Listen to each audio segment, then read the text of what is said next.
حققت الجزائر إنجازا جديدا على الساحة الدولية، حيث توجت الطالبة سارة مفرج بالميدالية الذهبية بعد حصولها على المرتبة الأولى في المسابقة الدولية التي أقيمت في دولة قطر.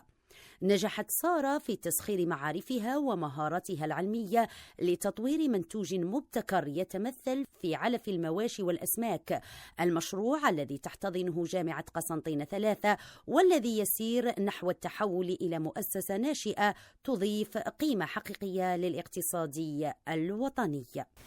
هذه المسابقة التي مكنت الطالبة سارة مفرج من تحويل معارفها قدراتها الفكرية إلى منتوج قابل للاستهلاك متمثل في علف للمواشي والأسماك، وبالتالي تساهم بقوة في تعزيز الدور الاقتصادي للجامعة الجزائرية.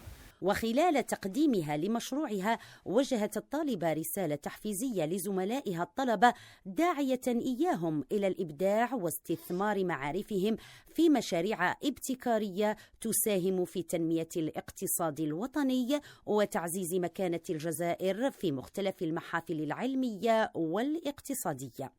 كاينه حاجه مليحه بزاف في الجامعات الجزائريه، انه كاين بالامكان انه نعملوا مذكرات بحث باللغه الانجليزيه، وهذا اللي يزيد يفتح لكم ابواب اكثر انكم تشاركوا في مسابقات دوليه. يجسد نجاح الطالبة سارة مفرج نموذجا ملهما لقدرة الشاب الجزائري على الابتكار والمساهمة الفعالة في الاقتصاد الوطني، ويؤكد هذا الإنجاز أهمية دعم المشاريع البحثية وريادة الأعمال لتعزيز مكانة الجزائر في الساحة الدولية.